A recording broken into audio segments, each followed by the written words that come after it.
morning, lovely friends. Welcome back to my channel. Today, we are going to do a lot of stuff. We are going to go to the store, we are going to paint, we are going to talk, we are just going to have a lovely time together. I have been feeling a little bit uninspired and unmotivated, and so today's Good Morning with Gabby is all about combating that, because if you are going through something like that, it's not a great feeling. So let's get ready, let's go to the store, and just have a good morning. If you like this video, please don't forget to subscribe, and let's get started.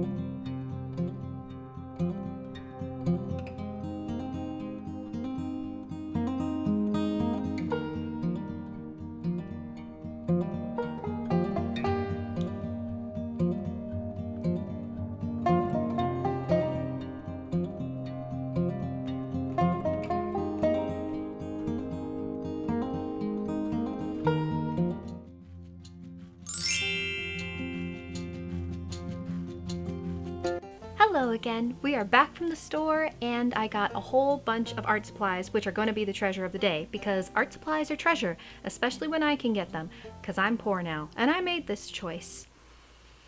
Okay, let's get started with the haul.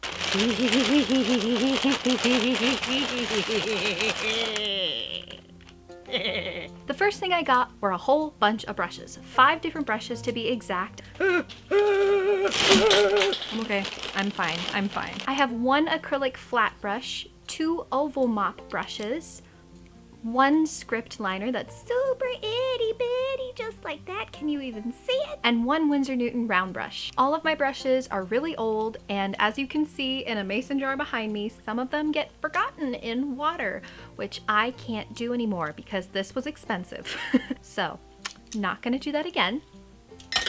On to the next supply. I got this scrap paper pack of origami papers because I want to use it to collage parts of my piece that I think are a little too uninspiring for me to paint. I got 2 Faber-Castell Pitt Artist pens in the shades Dark Sepia and Terracotta, and these were clearance, so they were only 67 cents. I'm going to use them for drawings of the human figure, or trees, or whatever the hell I want to do. I got this itty bitty little packet of Yupo paper to see if it inspires anything magical and tiny. A sponge for making textures, a tube of white paint because who the hell doesn't need that, a tube of phthalocyanine green, phthalocyanine, and a cadmium yellow from Liquitex. 2 little palette knives so I can do what Bob Ross does and make painting very visually satisfying for myself, and also chop up my face.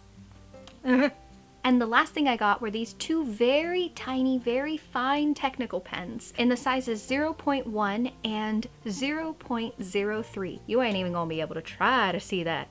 What is that tip? It's a dot to you. You don't even know. These are gonna be good for magnifyingly tiny details. Oh, those are so satisfying for me. Today I wanted to talk about resistance, artist block, and lack of motivation, basically, because I've been feeling a lot of that towards my own artwork. YouTube has been no problem for me, but when it comes to my art practice, I haven't been wanting to practice.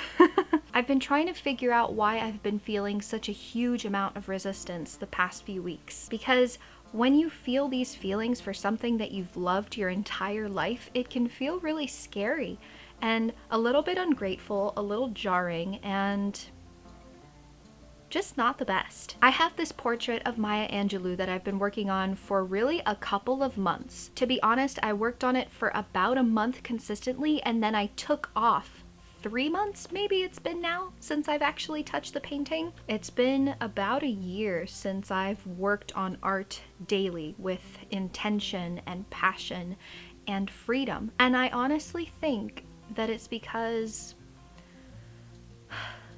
somewhere down the line between graduating and my many art jobs to now, I think a part of me gave up. I think a part of me stopped thinking that art making in the way that I knew it was worth it. Part of the reason why I loved school so much and still continue to love school is because it's such a safe haven to just do whatever it is that you want. The only job you really have is to convey what you want to say in a way that's true to who you are as an artist. And I think that somewhere after graduation, I lost sight of that, and I started getting bottlenecked by money. What my clients needed me to do, what my jobs needed me to do, what I felt like I needed to do to survive. And I lost touch with who I am as an artist because I felt like I wasn't going to be accepted. Which is really ironic because all of my biggest accomplishments in life have stemmed from me being myself and being authentic to who I am. Most of you know about this trip to a private island that I took last year. A narrative strategist found my work on Instagram. She invited me to a private island for 1 week to help me with my next path in life. After the retreat, part of my exchange to the narrative strategist was to paint a portrait for her portrait. And I spent about 3 to 4 weeks painting the first version of this painting. I worked from a reference photo that she had given me, and I didn't bother to question the lighting in the photo, the sharpness of the photo, because it wasn't sharp. And I didn't question it at all because I was afraid of losing my spot on this retreat if I said anything. I took more reference photos of her on the retreat, and when I got back, I still worked on this painting, but I didn't do it the way that Gaby would do it. I did it the way that Gaby, who's being rewarded for this, would do it. For whatever reason, whenever money is involved or some sort of reward is involved, in this case, the retreat, I tend to close up and think to myself, oh, well, I have to completely change my art style now because there's no way that they could possibly be hiring me for me, right? No, they're hiring me because of some imaginary professional version of me that they've never seen. Isn't that so backwards? Isn't that so off? They hired me because of what they've seen of me, which has been authentic. And as soon as I get paid or hired, it's like I turn into this thing that they don't recognize. I do something that they did not hire me to do at all. They don't want me to be this weird perception of professional that I think I have to be. They don't want me to be anything but myself. Yet that's what I always wind up doing unconsciously. And I have to smack myself out of it to get back to who I actually am as an artist. When I first sent the narrative strategist the draft of the painting, she said, "Oh, that's nice. I thought it was gonna be a little bit more you, Just, it doesn't seem like you had fun with it. It doesn't seem like you liked doing it. It's losing that magic. I can't really put my finger on it." And so I admitted to her, I said, it's true. I didn't have fun doing it. I'd actually want to use a different reference photo, and I'm sorry. I don't know what I was thinking. In another Good Morning with Gaby, I mentioned the fact that I'm constantly trying to change my style in one of these drawing booth jobs that I have because I'm trying to match the other artists and work in their style because I think it's more acceptable. I want to let you know that I stopped doing that at the last gig that I was on, and my drawings got their mojo back. They seemed to skyrocket in quality, and I felt like I knew how to draw again. Once I threw away all of the tips that the artists were giving me, once I threw away every Procreate brush that I had borrowed from everybody and just focused on how I want to draw, suddenly everything was fixed. I'm just having trouble understanding why I keep coming back to this same issue. And I'm wondering if any of you guys have this same issue too, where it's why are we constantly focused on being palatable, artistically, visually, whatever, when all this world wants is a little bit of authenticity? Why can we become so focused on being palatable in a very similar way when some of the most rewarded people on this planet are rewarded just for being themselves. When it came to this Maya Angelou painting, I was hired to do this painting by Artitorial, and I received half of the commission first, and I'll receive the next half of the commission when I finish the painting. That was in like February. I can't seem to touch the painting right now. And that's because when it came to the parts that weren't fun for me, the shirt, leaves, feathers, background, basically anything other than the face, because I'm so obsessed with painting skin, I did not try to tune any of those parts of the painting into my own personal way of doing things. Like, so what I mean by that is, like, I like doing leaves if I find a fun way to do leaves that relates to me. I like painting shirts if I turn that method into a way that's fun for me to paint shirts. So why haven't I been doing that? Why don't I want to do you, Maya? That is why I went on this art supply haul today, because I need to fix this mindset. Like, the idea that I actually came so close to believing that art isn't worth it is so scary. This is the field that's given me life. And you know what? I bet you anything that if I actually focused in and painted the way that I want to paint, I don't think I would have that much trouble financially anymore. Sometimes as creatives, our mindsets can be a little bit backwards. Like, for whatever reason, it's so much easier for me to sit down in front of a camera and think that YouTube is so much easier than art. Completely backwards. Like, I am entering the YouTube space right now when everyone's saying that you can't really make it on YouTube anymore without like this super strong niche, and everyone's getting demonetized, and the only things that are working on YouTube right now are these content farms, which I used to work at one, by the way. YouTube right now does not seem easy in the slightest.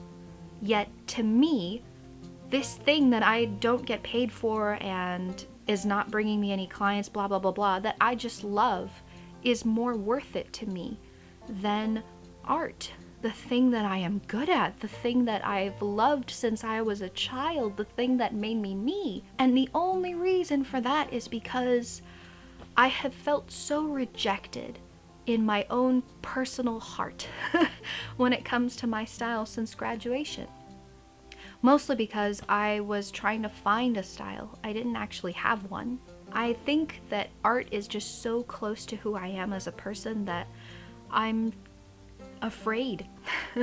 I'm afraid of giving it my all and then actually, finding out that I'm not as good an artist as I thought I was.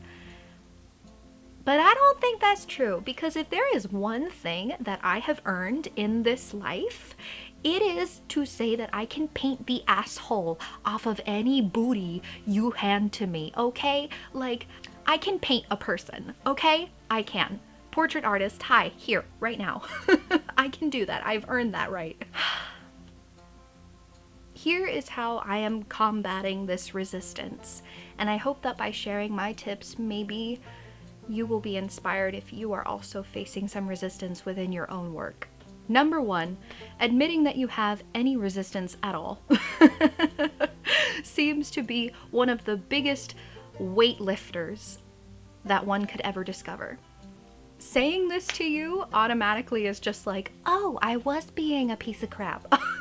Well, I guess I can get over it now. Number 2, maybe accept that it's not the project that's not worth it. It's not your skills that aren't worth it.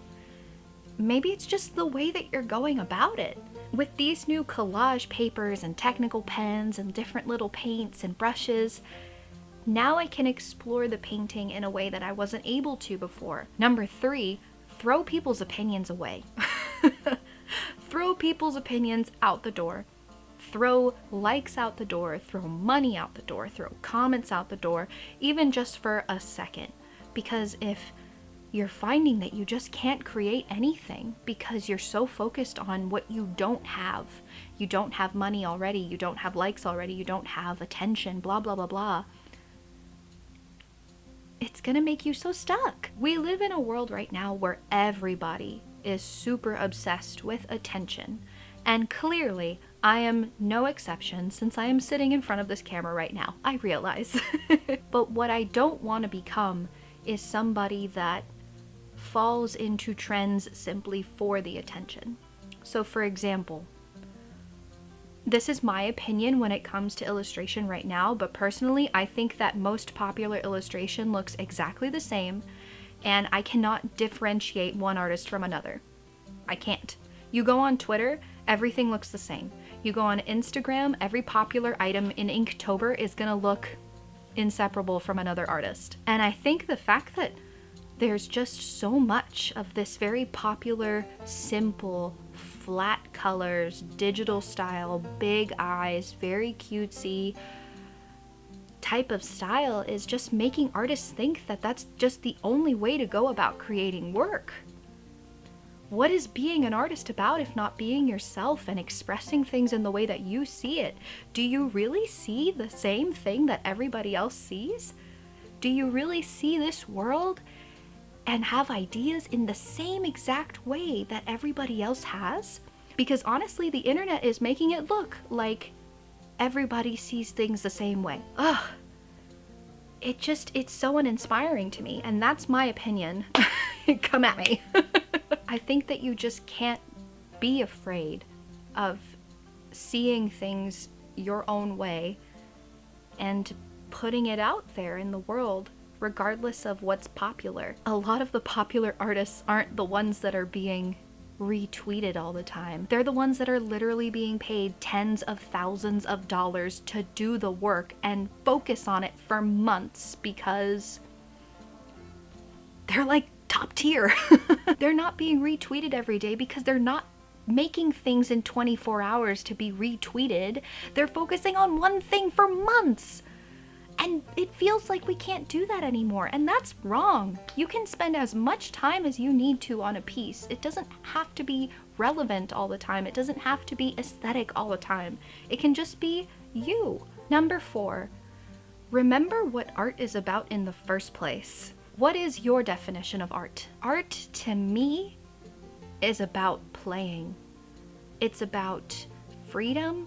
It's about magic. It's about these little tiny hints of fairy dust that just explode from your brain all over whatever it is that you're creating. For some people, that fairy dust can be sparks of blood because that's what they feel when they create things. Some people express pain through their work and other people express joy, but either way, it's supposed to be an explosion from your heart. It's not supposed to be this very tamed thing all the time. You need to figure out what your definition of art is. That's how you get out of this resistance. If it is a joy to do and not a burden, then you won't have a problem with resistance. I don't have a problem so much with resistance for YouTube anymore because I actually love doing this. I need that for art again. I think that closing tip number 5 would just be to remember that in order to get through this, you have to face yourself. Face your blank canvas. Face the piece that you haven't finished in 3 months. Face yourself. Ask yourself exactly why you haven't been doing this. And maybe you're gonna come up with answers that you don't like, that make you feel really uncomfortable. Maybe when you actually start painting or creating again, it's not gonna be any good. But that's another part of yourself that you have to face, is the willingness to not be good for once. The willingness to just fiddle and putter and doodle around with things. You're allowed to do that. You're allowed to make things that aren't good. This world just makes you think constantly that you have to put out good things for the attention, for the money, for the rewards. Fuck it. That's my spiel. I hope it helped you in some way. I'm actually going to get to painting Miss Maya right now. That's what I want to do. I've got all this stuff now. It should be fun to just play. In the comments below for the question of the week, please tell me what your definition of art is. There is no right or wrong answer. I would love to have a discussion with you about what brings your art to life and what you look for in your creative process that just makes you want to keep creating. I love you so much. I will see you on Friday, and I hope you have the best week. Goodbye!